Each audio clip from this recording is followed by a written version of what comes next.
Opak ruoth nyikwa Ramogi erokamano ahinya kuom keto Ramogi TV kaune wang' sae chenro maromara ng'ich welo mae kama nyiso weche manyien mosebedo katimore pacho ka. Wabiro ka wan gi Wilson Ochuka Jakabuoch Kobeta mane jaloko marwa, erokamano ahinya. Kasto bang'e wabiro go mbaka gi Professor Kech Migai. Kech Migai en okil. Gimomiyo wadhi wuoyo kode en ni to bindo oywa ng'ich. Mane mbaka mwadhi go kode nikech waneno ka jatend doho Martha Koome noromo gi jatelo mar piny Kenya William Ruto. Gimane giwuoye bende ne giwacho ni en wach mar dongruok pesa mochak imiyo doho. Tang'o mano nyiso nang'o? Gitiyo kamoro achiel kose nang'o? Mane mbaka mwadhi goyo gi Professor Kech Migai. Anto nyinga Trevor Ombija. Janding'o panga jonyakach dendo Ombija taya nyakwar guok kocha pesa. Magi weche manyien ma wan go. Kitu inaenda kwa spidi moja mbaya sana. Ukisikia imesika mtu mmoja hapa, tena kesho imesika mtu mwingine mahali nyingine. Migao mar thieth ochiwo milome wi muoch mar tuo mar wang' masani landore gwenge mag Nam Chumbi kendo ma ji ma ok tin ni 1,000 osegamo. Today, if the Kwanza government arrested 2 senior corrupt Kenyans and put in jail, the economy will appreciate. Riwruok mar kotu onyiso sirkal ni onon kendo chenro magi mag omenda kaluwore gi pek mar ngima masani okwako jo Kenya.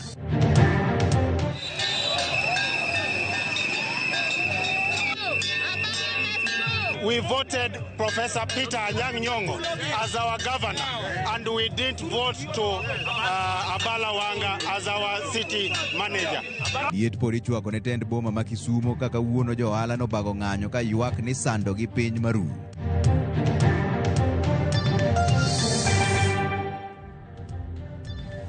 Erokamano kuom keto Ramogi TV kwa chaka gi weche manyien. Riwruok makedo ne ratiro mar jotich miluongo ni kotu koro dwaro mondo sirkal omak jotelo manyayo mibadhi e pacho ka mondo bed kaka ranyisi ne jogo mosebedo katiyo marach gi apise mag sirkal. Kotu wacho ni mibadhi en achiel kuom midhiero mosekelo pek ne dongruok mar ochumi ma Kenya ka. Kaka jafwambo marwa Lydia Okeyo leronwa, kotu bende oramo ni ok owinjore sirkal omed choko osuru mathoth kuom jotich. E report mogol gi riwruok makedo ne ratiro mag jotije pacho ka kotu, riwruogno oyango yore mag konyo chiero uchumi ma pacho ka. Report ma ibiro chwal ne jatend piny Kenya William Ruto ka gidwaro mondo omi maki jotelo ma jo mibadhi kaka yor kedo gi mibadhi masani otimo newa e pacho ka. And we didn't want to do the way politicians do. Politicians are good at lamenting, pinpointing fingers without any projection. Today, if the Kwanza government arrested 2 senior corrupt Kenyans and put in jail, the economy will appreciate. It will create investor confidence in this country, and things will be different. Giywago osuru mamalo masani ing'ado sach jotije.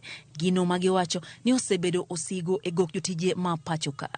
Rates go up, everything is going to go up, rents are going to go up, petroleum products are going to go up, basic needs and basic requirements, basic food will go up, and the general public will stand up against the government, and it will cause havoc, chaos in the country and confusion in the country. Those unemployed majority will go for the halves. Halves are less than 10%. And we will not have a country. When have-nots will face the haves, where will we go, Eric? This is a big problem. Kotu oseo yomyom mar siling ma pacho ka ma osebedo badho e weche mag ohala ka bende gidwaro mondo mi piny owacho ochungu ka hola landa ka oya e pinje maoko.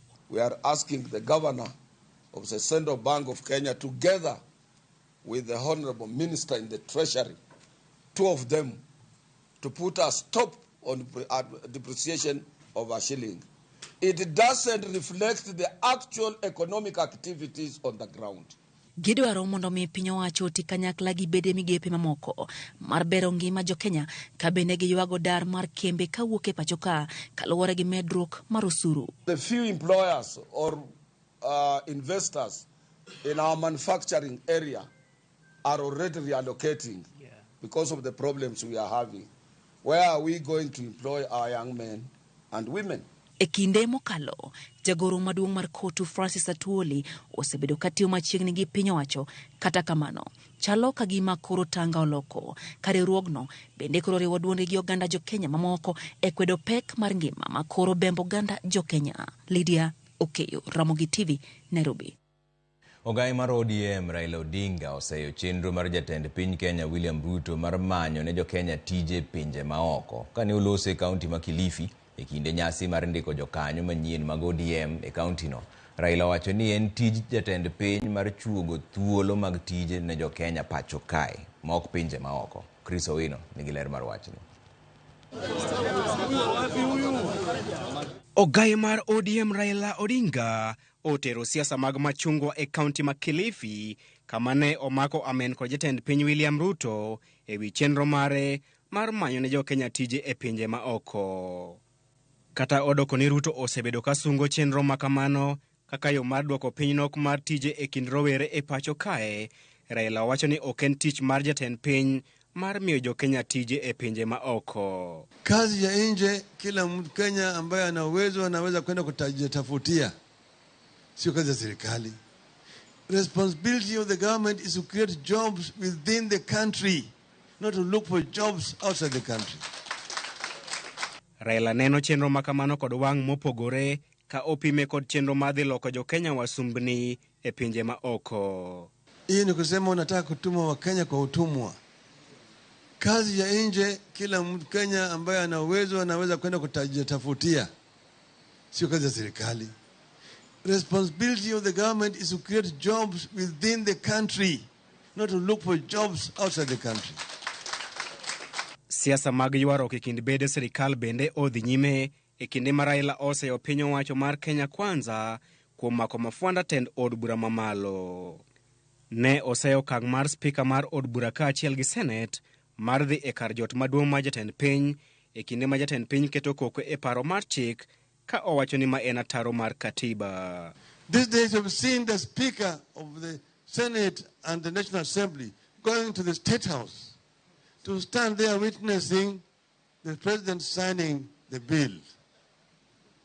This is because the legislature has been captive, have been captured by the executive. Jagoro maduong' mar ODM Edwin Sifuna bende otiyo kod thuolo makamano mar chayo piny owacho kuom duoko piny omenda mane onego chwal ne duond bura mar ODM. Kwa sababu yeye anataka kuvilemaza vyama vya kisiasa na taasisi zote za kidemokrasia.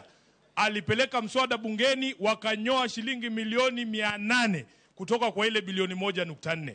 Zikasalia shilingi milioni 600 peke yake.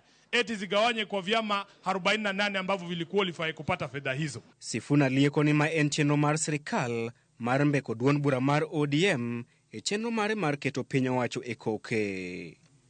Chris Owino, Ramogi TV.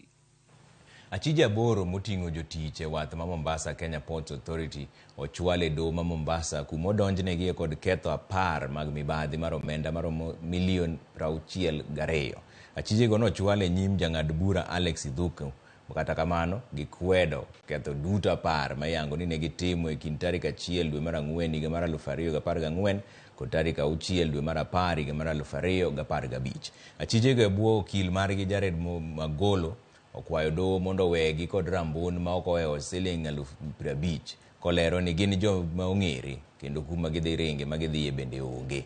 Kaluwore gi kwan ketho mane ng'ato ka ng'ato nigodo, do nong'ado ni 4 kuomgi owe kod rambun mar siling milion 2 kata omenda maching maromo siling 500,000 ka achije modong' to we thuolo kod rambun mar siling milion 2 kata omenda maching siling 100,000.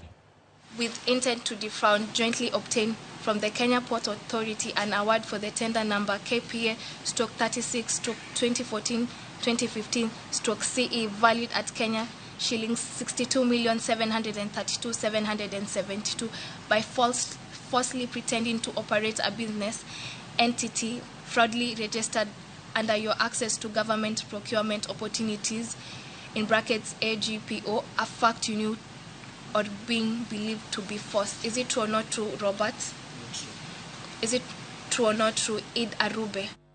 Giwacho ni burano bro dhi mbele tarik 7 dwe mar 2 higa mwantiere ni. Kwa kanyo ni migawo mar thieth e kaunti ma Mombasa ochiwo milome ne jodak kaluwore gi sieko mar tuo wang' masani landore. Apisas mag thieth koni giseyango ni tuo no mane gifwenyo ndalo 2 mokalo osemako dhano moe ogana achiel kendo landore mapiyo. Joja oko ni kod ler mathoth. Luoro sani okwako jodak ma Mombasa kaluwore gi muoch mar tuo wang' masani landore malich mokalo e kor gwenge. Kaluwore gi moko kuom jodak, nyaka sani pok giyango gima kelo tuono maloko tong wang' bedo makwar to kod kaka inyal gal landruok mare. Habari za ugonjwa wa macho tuwaziona kwa mitandao, lakini hatujafahamu hasa ni mipango gani serikali ya kaunti imeweka ili kuweza kuhamasisha watu ili waweze kujikinga na ugonjwa huu. Kitu inaenda kwa spidi moja mbaya sana. Ukisikia imezika mtu mmoja hapa, tena kesho imezika mtu mwingine mahali nyingine.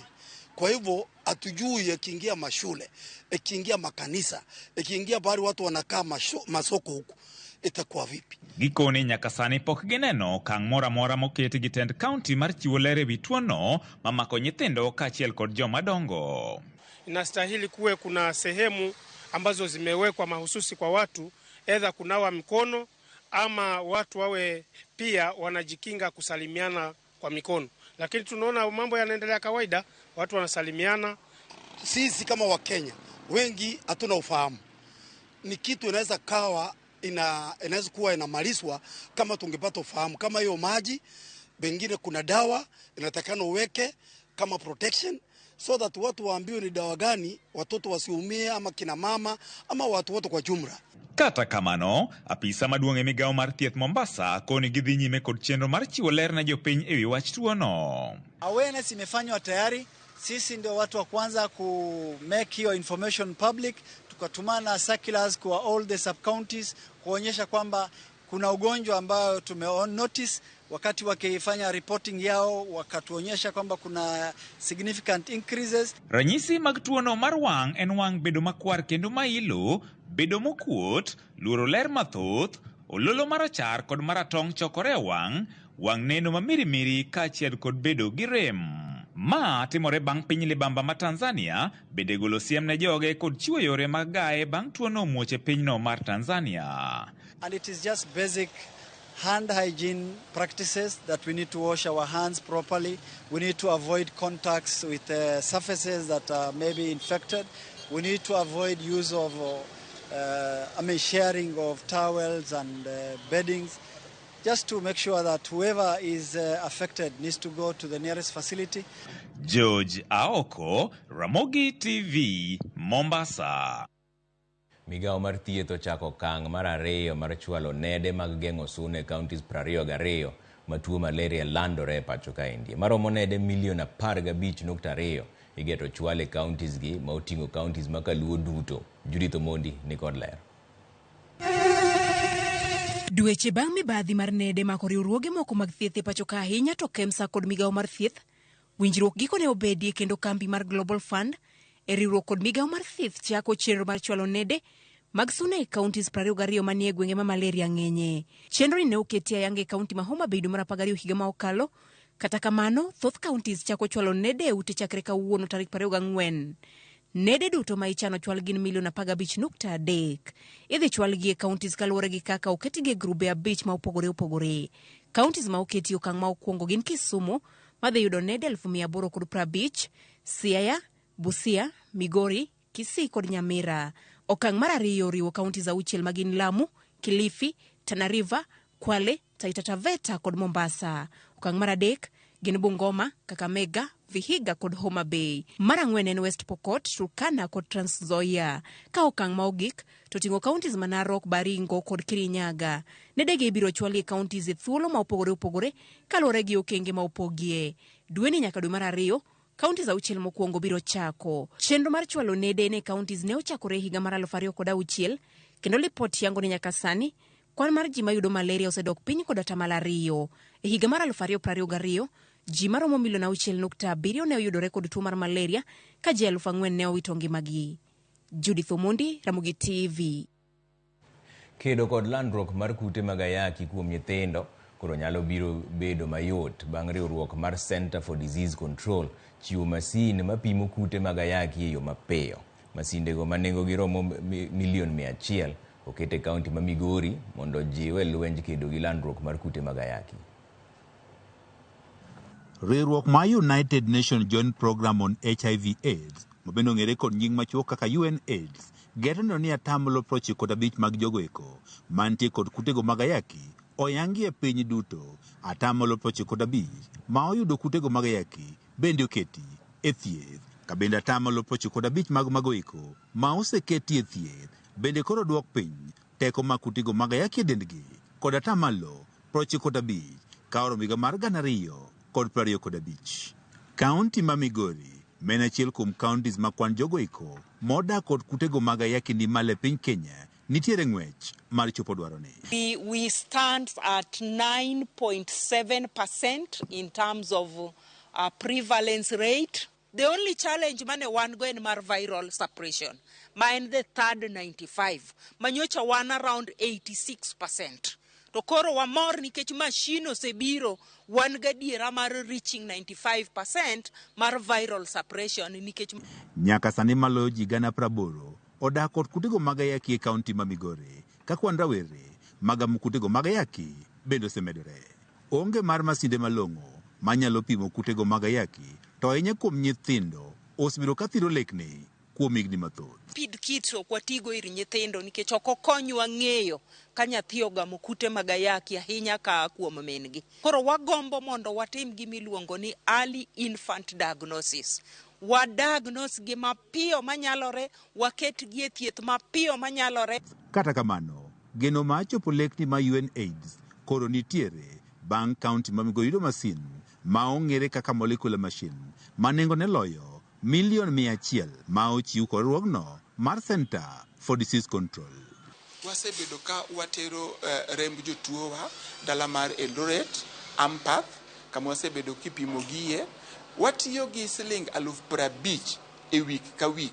Masini nitiere kod nyalo mar yango ka ng'ato gamo kute mag ayaki mapiyo ka ipimo kod rapim mamoko ma ong'ere kaka rapid response test kits. From the day of contracting the HIV, now we just need 1 to 2 days. Initially, the normal testing, we test antibodies that we test after a window period of 1 to 3 months. Molecular masini nitiere kod nyalo bende mar yang ka nyathi monyuol ogamo kutego mag ayaki kuom min-gi e kinde ndalo achiel kata 2 bang' ka onyuole.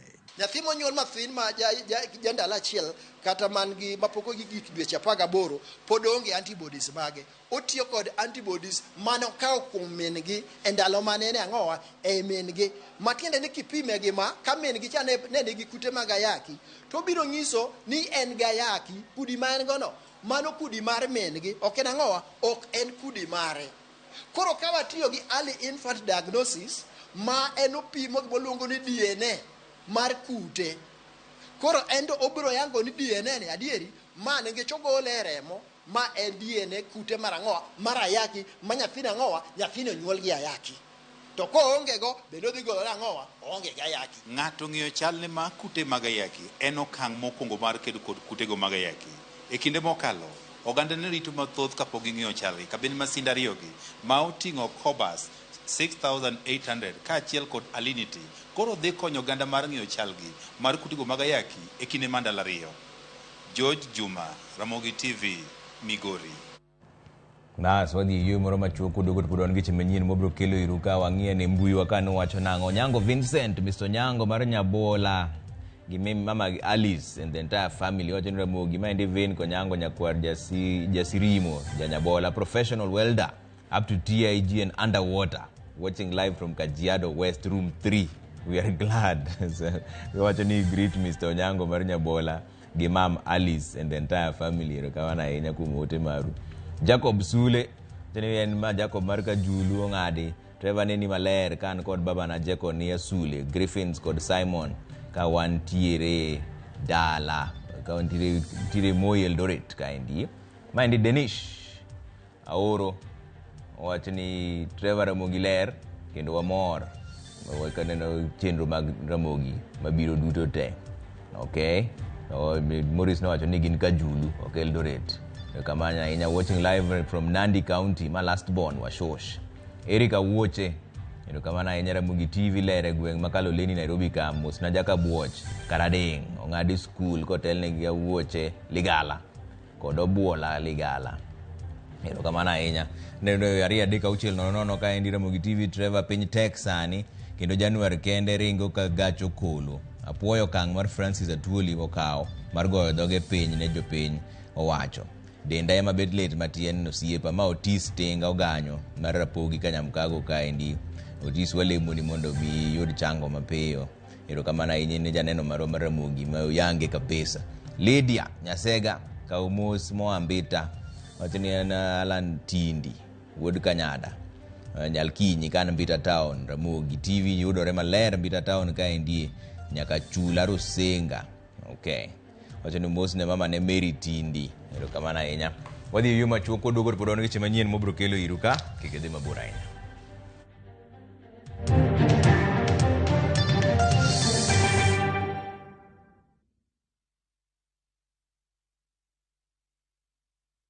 Ageno ni ano kawiro makeup mang'eny ahinya. Angadia ni nitiere nyako kae momori ahinya. Introducing Kundali Bhagia in Luo. This is a story of two sisters who lost their father, and in their quest to find their mother in another town, they find love. Anaere ahinya Prita. To kendo gimoro amora wi mora. Enjoy this romantic drama of Kundali Bhagia in Luo on viewsasa.com. Mano ber ahinya. Era mit, era odak e kindwa.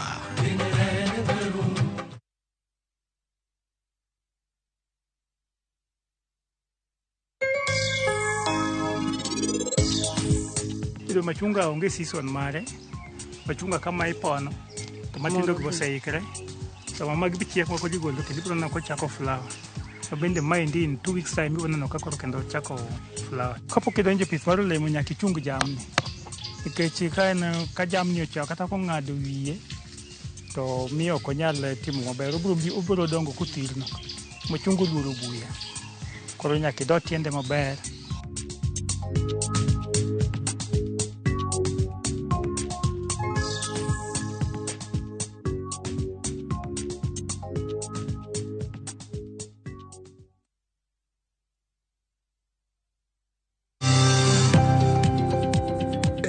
Gi mwando wakelo ni jolony e weche ohala. It is important mondo wan kaka joluo wabed gi dongruok. Wafwenyo ni adiera matut mag timo ohala. Tijni kidwa time en mana mashin mar luoko to gi kuminya yude pi.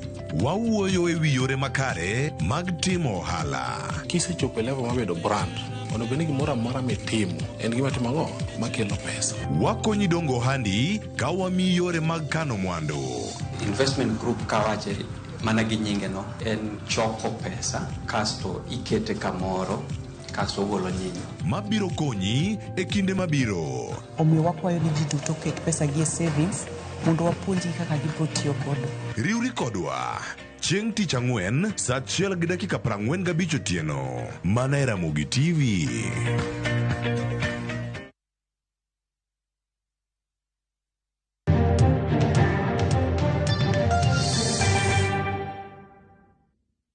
Erokamano kuom keto Ramogi TV ka wadhi mbele gi weche manyien ni johala e boma ma Kisumo nobago ng'anyo e dier boma ma Kisumo ka gidwaro ni mondo meneja mar boma ma Kisumo Abala Wanga ogwe tao kendo wuog e apisi. Johala go koni Abala tayo boma ma Kisumo kod agoko kendo ok chik ite ne dwaro mag jopiny machulo usuru e kaunti ma Kisumo. Walter Nyambaga nigi ler mar wachni. En ng'anyo mane omuomo dier boma ma Kisumo kendo chopo apisi maduong' mar boma ma Kisumo.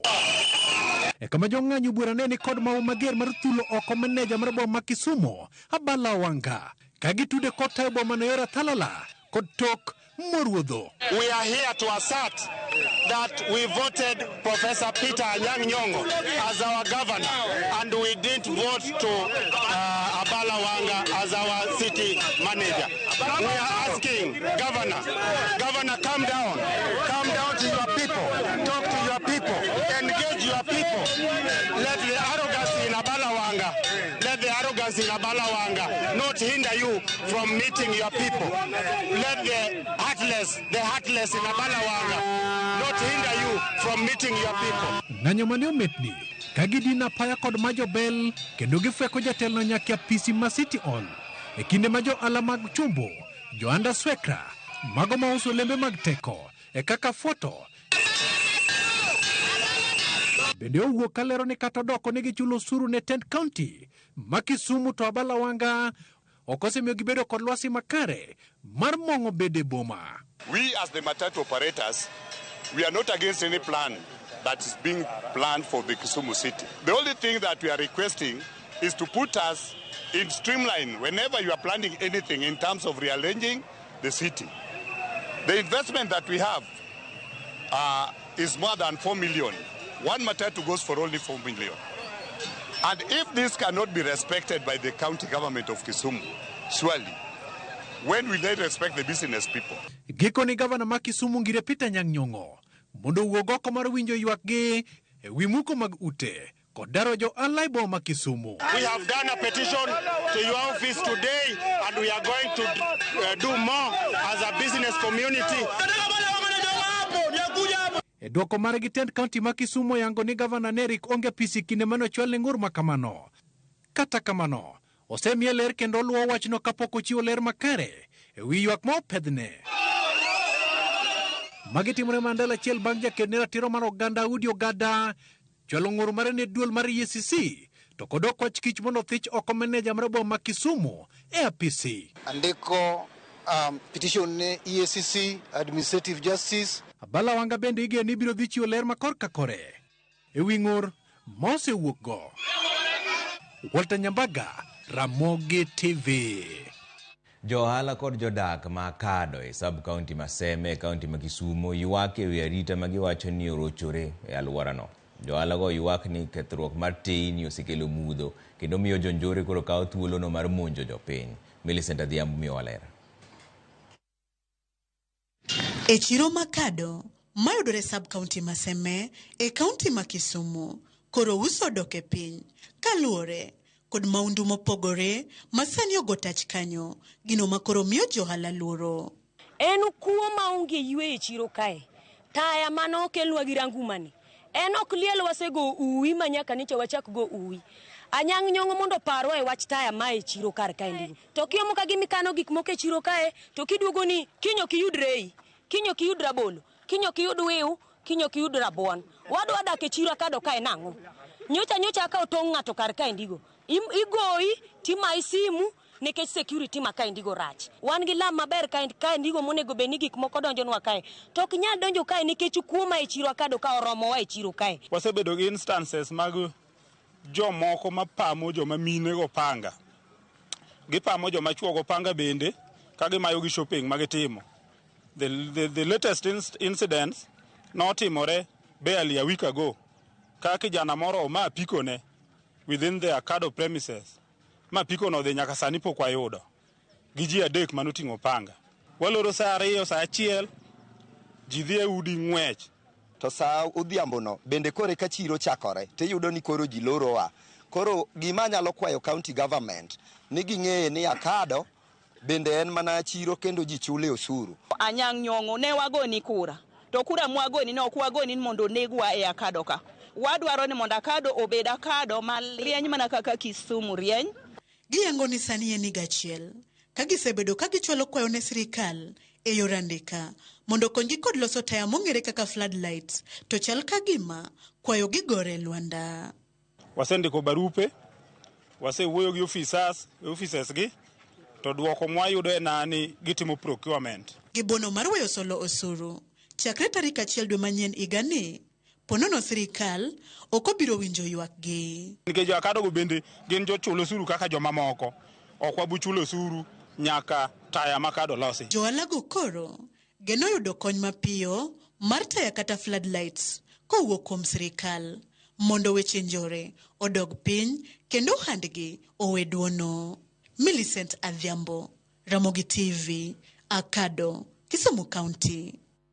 Jopuonjre maromo 25 oyangi ni ne obaro ma oko timo penj mag klas 8 KCP ma higa mokalo e skunde mag primary moko e sub-county ma Homa Bay. Director ma ochung' ne chenro mar somo e sub-county ma Homa Bay Ziada Osano oyango ni nyaka sani giseyudo jopuonjre 25 mane obaro ma ok otimo penj mar KCP e sub-county no. Osano koni gisechako chenro mar rwako jopuonjre go e skunde mag sekondari mondo gidhi nyime gi chenro mag somo. Okoni 3 kuomgi ne giserwako e klas 9 e skunde mag sekondari kendo gidhi nyime gi rwako jopuonjre ma odong' mondo gin bende gidhi nyime gi chenro mag somo. Maendi biro bedo nyathi mar 4 makete skul.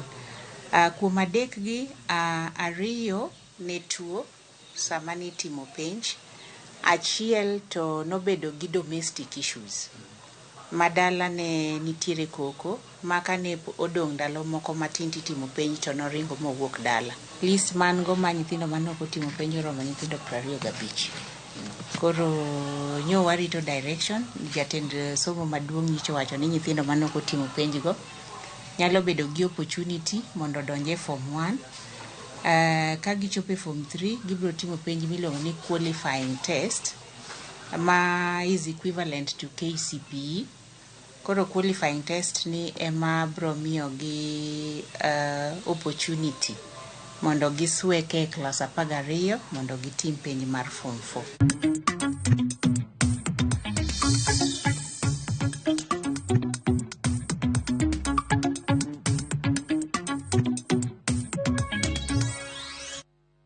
Odonjore weche mag ohala ni kaunti ma Siaya koro wacho ni gibiro tiyo machiegni kod piny mar Amerika e bero pur mar pamba. Gavana ma Siaya James Orengo ne owacho magi e romo mane obedo godo gi jambetre mar piny Amerika e pacho ka miluongo ni Meg Whitman e apisi e log tich mar kaunti no endo. Chenro no mar bero pur mar pamba, Orengo ne omedo ni biro miyo jopur yuto mabet berberie.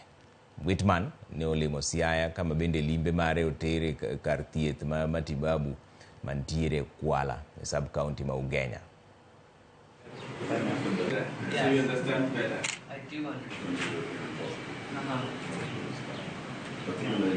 We express our appreciation of what the American government is doing for us, particularly in the health sector. We have several programs and projects in the health sector dealing with HIV prevention, TB, cancer, and malaria. And over the years, we had this partnership going many years. We have also talked about where the American government can help us improve agricultural sector, value addition, and we identified key crops like cotton, where we can share ideas about new technologies in the agricultural sector. We care a lot about what happens here. We're excited about the opening of the operating theater at the hospital that we're going to soon. And it's always great for me to be out in the counties. I like to say the truth is outside of headquarters. And so I try to get out as much as I can, and it's a great privilege to be here with you this morning. Jatend migao mar pur Mithika Linturi kawuono rwako pacho ka endi tana 16,000 mar mbolea ma piny Algeria ochiwo ne piny Kenya. Linturi mane oloso Mombasa kane oyudo mbolea go opuoyo chiwruok mar Algeria ne siro pur ma Kenya ka. Okoni Kenya dwaro maromo tana 900 mar siro pur makare higani. Okoni higani sirikal bende ochano yudo ne jopur mbolea maromo tana 630 mar resogi e kinde pur. Olero ni sirikal rango siro jopur ma kwan gi romo milion 6.4 ma osendikore.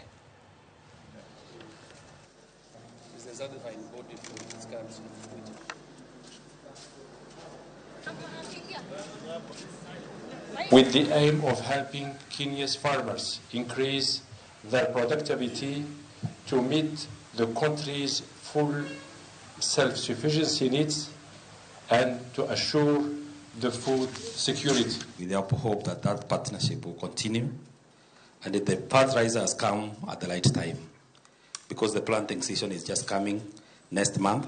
As a country, we require 900,000 metric tons of a certain fertilizer to adequately produce our food. The government, through my ministry, is committed to ensuring that smallholder farmers continue to access subsidized fertilizer in order to cushion them against the high cost of production. County ma Kisumo oriwore kod kambi mar Safaricom mar choko usuru e yo manyasani. Chenro no igeno ni biro keto ne jo ohala kod jodak ma Kisumo lwasi makare mar chulo usuru.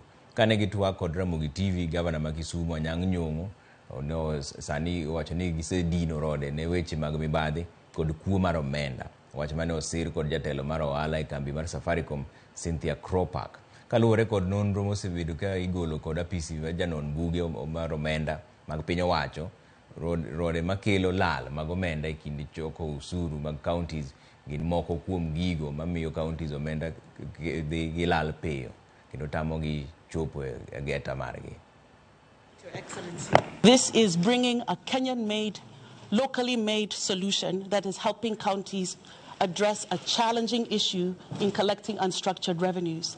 This system is state-of-the-art because it provides data on a real-time basis, because now there is access to information, allowing the county to provide services fairly and equitably to all citizens very conveniently. Wabiro ka giteko ulo ji mang'eny kawuono mokelnwa gi Safaricom mondo wanyis jo Kisumu County ni sani wasedhionga okang' moro mamalo kuom choko pesa mondo pesa kik kwal mondo donje aguch mar county ma Kisumu wakonyego kwagero county ma Kisumu.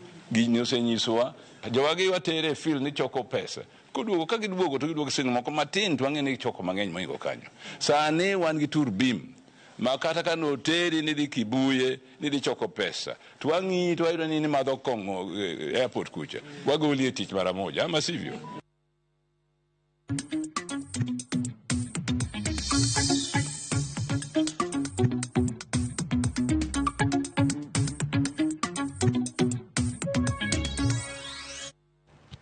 Aya, kapok wadhi ywe machuok to wang'e ni wacho nang'o e 3:6:00 ka indire mogiro kamano ahinya ne Gavana James Orengo ma endi wacho ni kelo welo moa USA e wach mar puro pamba. Mano God bless Governor, wacho ni ma MOJ jaka ugagi. Beatrice kawuok Nyakach Paponditi amor gi kaka ukelo weche manyien. Ramogi TV neno maler aduwa.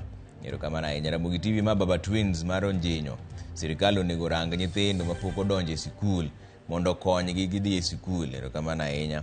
Aneno moro ma Junior Odira wuok Kudho wacho ni waneno Ramogi TV gi mamana Nyar Kabondo. Ramogi ler kabisa. Erokamano ahinya. Aneno ka endi Trevor Ramogi biro maler, waneni maler gi Lovina ka wan Karen ka ma architect Evans Asiyo. Erokamano ahinya kuom keto Ramogi TV ka. Wadhi yweyo koduogo to pod wan weche mag tuke kaso waloro chenro maro mar Ang'ich Welo, lakini wabiro duogo kendo saa 3 wago mbaka machielo. Okamano, wanere bang' dakika matin.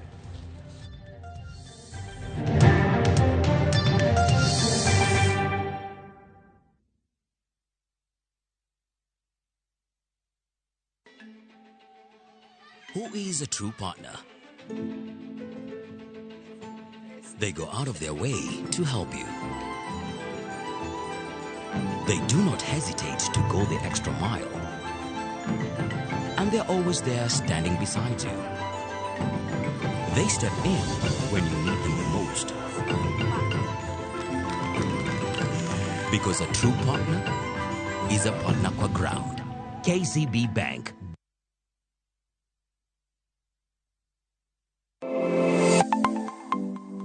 Nyakorom gajuanga, ginengo mar ngima mamedo hidho.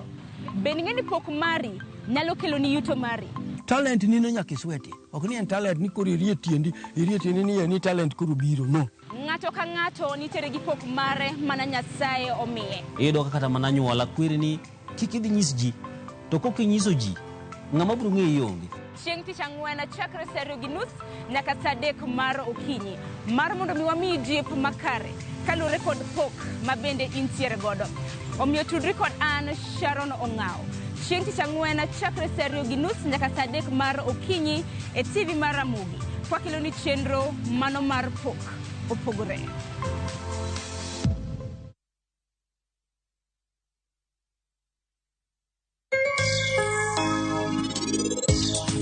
Karan gona erokamano.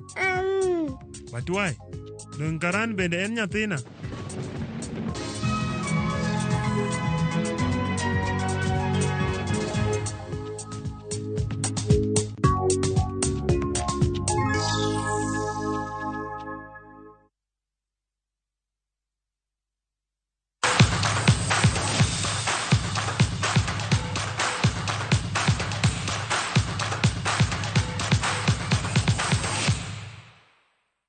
Wanonja ni weche mag tuke ni Angola nyolo Burkina Faso